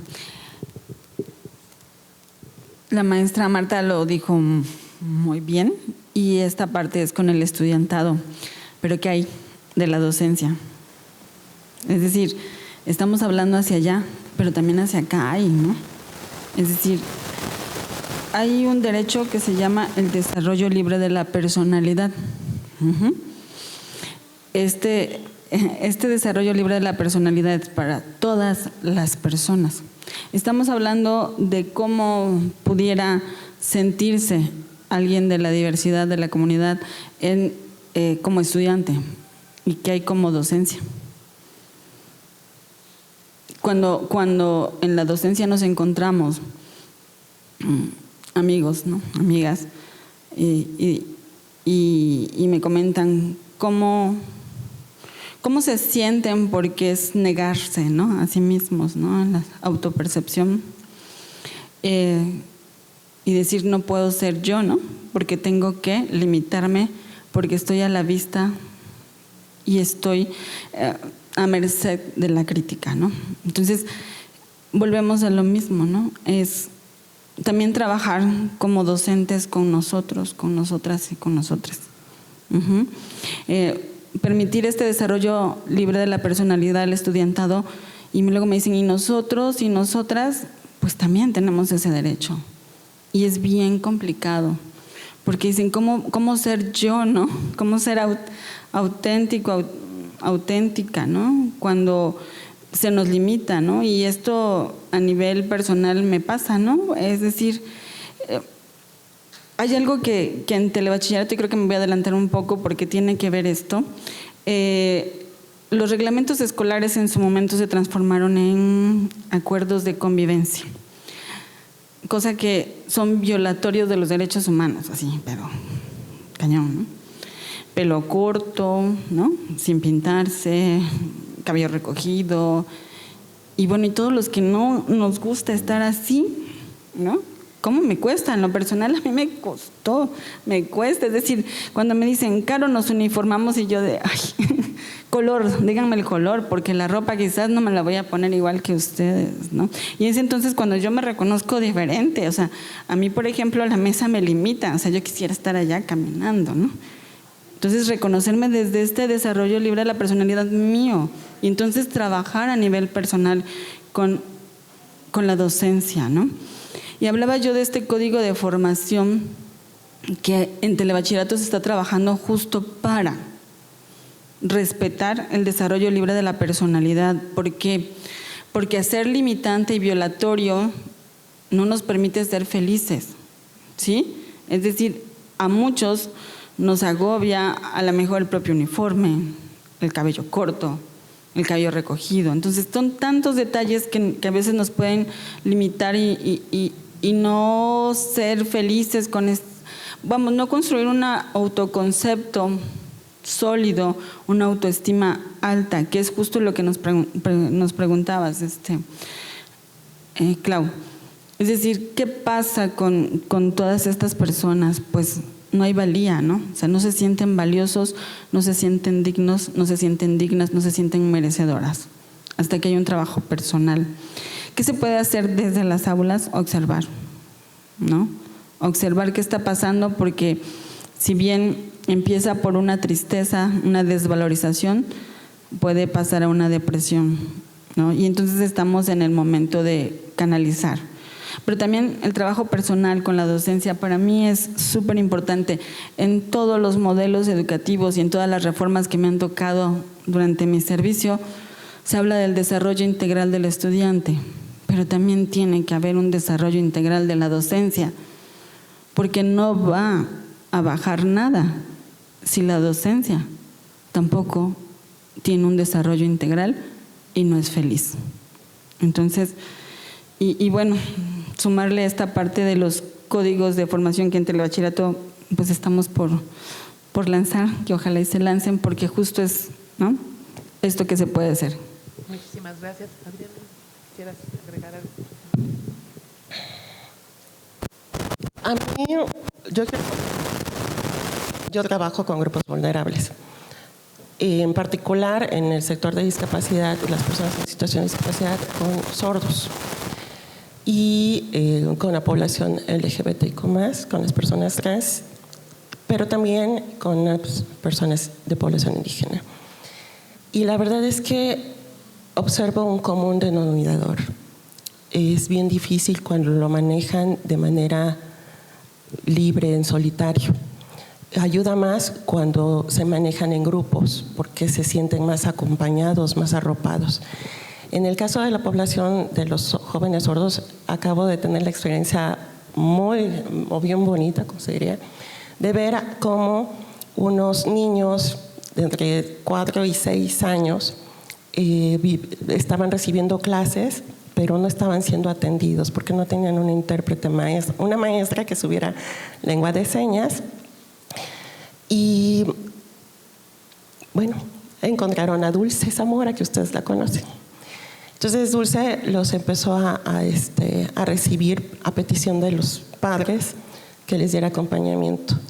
Y la verdad es que fue bien rico para mí observar esos niños. Estaban emocionados, contentos, recibiendo la clase, pero sobre todo porque no habían encontrado otro par que también hablara lengua de señas, ¿no? Entonces entre los dos se hablaban y jugaban. O sea, el reencontrarse y encontrar que hay otro igual que yo de mi misma edad. Digo, la otra niña es 2 años mayor que él, el niño es de 4 y la niña es de 6, recibiendo clases. Qué rico. Y observar a sus mayores, compañeros de estudio sordos, que los están también apoyando, guiando en sus tareas y apropiándose también de conocimientos y haciendo juegos de pelota y juegos de mesa entre ellos, como si fueran los hermanitos mayores, apoyando al chiquito.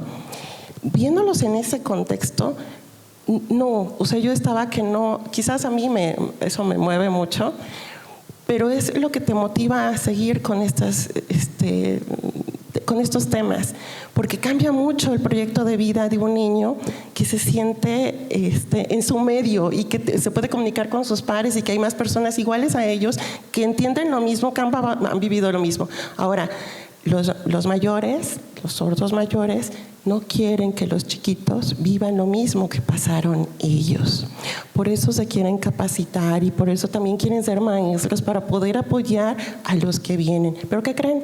Lo mismo pasa con la población indígena.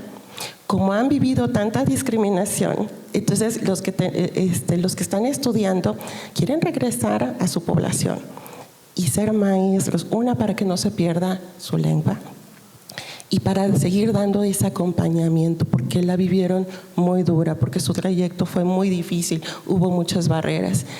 Y es lo mismo con la población LGBTIQ+. Lo único que quieren es desarrollar su proyecto de vida de la mejor forma. Y qué mejor que sentirse en ambientes libres de violencia. Por eso todo el sistema tiene que estar a favor de ellos y por eso nosotros tenemos que observar si estamos haciéndolo bien. Y si no lo estamos haciendo bien y nos falta, pues tomar nota, ¿no? Y aplicarnos, porque de verdad cómo incide mucho la vida de un docente, de una institución educativa, en la vida de estas personas que vienen con muchas ganas. Yo veo en estos jóvenes que he tenido la fortuna de tener trato cercano, mucho entusiasmo, son los que más quieren aprender. quieren comerse el mundo. Una vez que ya les dan, que tienen un buen maestro y que les enseña el caminito, no saben, están ávidos de aprender, de obtener todo el conocimiento. Pero lo que sí necesitan son instituciones accesibles, no inclusivas, que es diferente. Muchas gracias. Muchísimas gracias. Gracias por estas perspectivas tan necesarias. Para cerrar, me gustaría que pensemos juntas en lo que sí podemos transformar, juntas, juntos. A veces creemos que la diversidad de grandes civilizaciones, cuando en realidad los cambios más importantes empiezan en lo cotidiano, en el trato, en las palabras y en las decisiones institucionales. Con esta idea en mente les comparto las preguntas finales. ¿Qué acciones simples y realistas pueden impulsar las instituciones para avanzar hacia una cultura de respeto y no discriminación? ¿Quién quiera empezar? Sí. Bueno, lo que comentaba, el código de formación, talleres de sensibilización hacia la docencia y hacia el estudiantado, un trabajo intrainstitucional, es decir, nuestras subdirecciones en telebachillerato trabajando juntas justo para abordar todas las temáticas de todas las situaciones tan diversas, porque tenemos aproximadamente 75,000 alumnos, 5,000 docentes, 1,069 centros de telebachillerato, ¿no? Entonces, hablando de diversidad, son muchas las situaciones, pero se está haciendo un trabajo conjunto de las subdirecciones de la parte administrativa y la técnica a la que pertenezco para hacer estos esfuerzos de ir sensibilizando a las personas y reconociendo que todas y todos somos valiosos. Muchísimas gracias. Maestra Marta. Pues creo que ya están dichos muchos puntos y yo pienso que necesitamos tener mucha claridad en pues, que si estamos en este ambiente tenemos que cubrir lo que nos corresponde en este ambiente, ¿no? O sea, el deber ser, ahí sí, estar atentas y estar actualizadas en el deber ser o actualizados en el deber ser porque es lo que nos corresponde como profesionales. Y pues bueno, eso ya no es nada más lo que tiene que ser, pero también se puede fortalecer, favorecer la parte humana, ¿no? Pero lo principal, decía yo, lo ideal sería que nos sensibilizáramos y sensibilizáramos a los demás. La docencia necesita el deber ser y a partir de ahí podemos sensibilizar. Pero si nosotros no nos sensibilizamos, el deber ser nos tiene que sostener, no es de gusto. Muchísimas gracias, maestra Adriana. Ok, vamos a una última pregunta ya para cierre, a fin de conclusión de nuestras ponentes. Maestras, ¿qué mensaje le dejarían a las personas que nos están escuchando sobre la importancia de reconocer, respetar y valorar la diversidad en su vida diaria?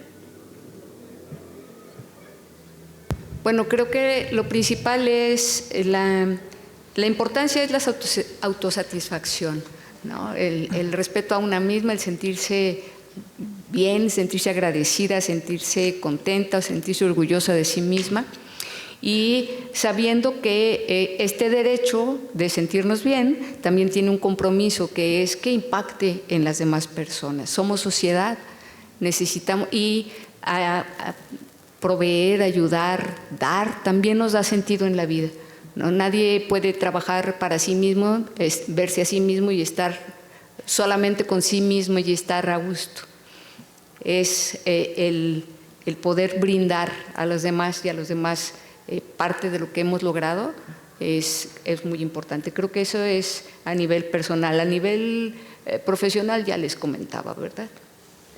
Muchísimas gracias, maestra Adriana, maestra Carolina. Me gustaría decirles que la diversidad no es un problema que tolerar, sino una oportunidad para crecer. Cada persona que conocemos, con otra identidad, con otra forma de amar, otra manera de vivir su cuerpo o su experiencia, nos amplía el mundo.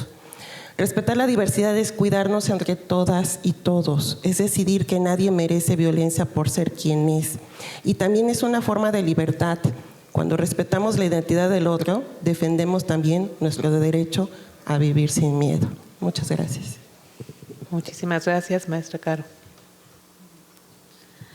Bueno, para ir cerrando, quiero citar a Rita Segato cuando dice: llamo pedagogías de la crueldad a todos los actos y prácticas que enseñan, habitúan y programan a los sujetos a transmutar lo vivo y su vitalidad en cosas. Es decir, tenemos que pasar de estas pedagogías de la crueldad a unas pedagogías críticas, a unas pedagogías donde revaloremos la dignidad de todas las personas, también reconocernos dignas, valiosas y tener un bien, tratarnos y tener un buen trato hacia todas las demás personas. Gracias. Muchísimas gracias a nuestras ponentes. Con esto cerramos el conversatorio y voy a leer la siguiente conclusión. A lo largo de este conversatorio quedó claro que hablar de diversidad y derechos humanos no exige dominar tecnicismos, sino mirar a las personas con honestidad, empatía y responsabilidad. Hoy reconocimos que muchas formas de exclusión se construyen en lo cotidiano, en las palabras que usamos, en los prejuicios que repetimos sin pensar y en la manera en que tratamos a quienes son diferentes. Las reflexiones que compartimos también nos recuerdan que la erradicación de la violencia de género no puede quedar aislada de la conversación sobre diversidad. La violencia nace de las mismas raíces, del desconocimiento, del miedo y de las ideas rígidas sobre cómo debería ser cada persona. Cuando aprendemos a ver y respetar la diversidad, ya sea de género, orientación o capacidad, también desmontamos paso a paso las estructuras que permiten que la violencia de género siga existiendo. Tanto las personas con discapacidad como las juventudes LGBT y otras personas diversas necesitan lo mismo que cualquier mujer que enfrenta violencia: ser tratadas con dignidad, ser escuchadas sin juicio y ser acompañadas con seriedad y sensibilidad. Y ese acompañamiento empieza en lo más simple: un trato respetuoso, un aula segura, una institución que se hace cargo y no mira hacia otro lado. Los cambios que transforman no siempre son grandes reformas, a veces son gestos pequeños pero constantes, decisiones diarias que van creando entornos donde la violencia no tiene espacio.